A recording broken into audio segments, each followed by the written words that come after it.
Hey folks, and welcome to Greg's Golf Shack. Today let's talk about par 5 strategy. And I think for a lot of us amateurs, it's so easy for us to get up on the tee and hit our biggest club as hard as we can, as far as we can, and then take our next biggest club as far as we can, as hard as we can, just to try and get it close. And sometimes that gets us in trouble. Now, this can especially happen if you're playing a home course all the time and you're always reaching for the same clubs. And it might be a good idea to try and mix it up. So there's no right or wrong strategy, and it depends on each individual's game. But we're going to do a little experiment here with an aggressive player using the big clubs and a more conservative player that's going to play it safe, and just compare the results. So we're going to start with player one here, Greg's Golf Shack. We're going to try and hit a big driver. This is a par 5. The teeing ground is 28 yards up, so we're hitting downhill. It's like just inviting a big drive. Let's see what happens.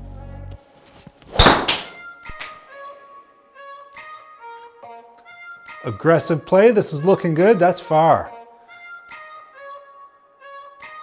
Oh, I caught a little speed slot too, going down the hill. This is over 300 yards. Obviously worked out here. That's not a typical drive for me. Obviously being downhill, catching that speed slot made a difference. Player two is going to go a little more conservative here with a 3 hybrid off the tee.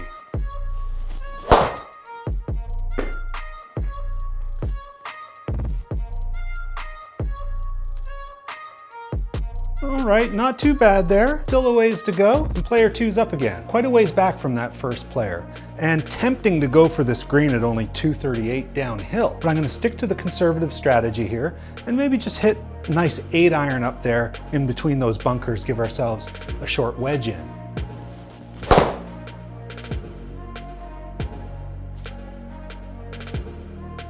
All right, between those bunkers, fairway, just as we drew it up. Back to player one, we're 151 yards out, a little bit downhill, 6 yards or so. I don't really want to go long if I'm going straight for the flag, so I'm going to try and play a smooth 8-iron. See if we can't get it in there close. Have an eagle putt.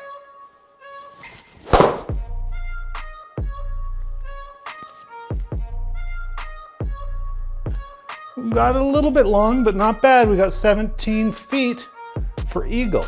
So far the aggressive strategy is looking good. Third shot for player two here, 78 yards, 5 yards downhill. It plays for a nice lob wedge, but I'm going to play a sand wedge and just kind of float it in there smoothly.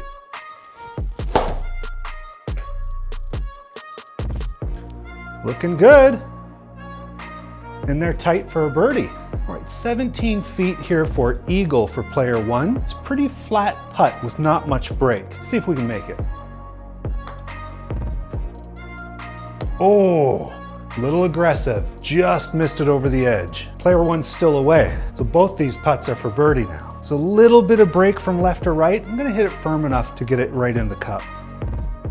Secured the birdie for player one. Now to tie the hole for player two, who was way back off the tee, didn't really stress much about this hole. Let's see if we can tie it up. 5 feet, relatively flat putt. Birdie. There we go. That was a pretty nice experiment, both resulting in birdie. And hopefully that can demonstrate that you can take different strategies and still save a good score. How would you play this hole? Let me know in the comments below. If you're liking this content, please like and subscribe, and we'll see you next time on Greg's Golf Shack.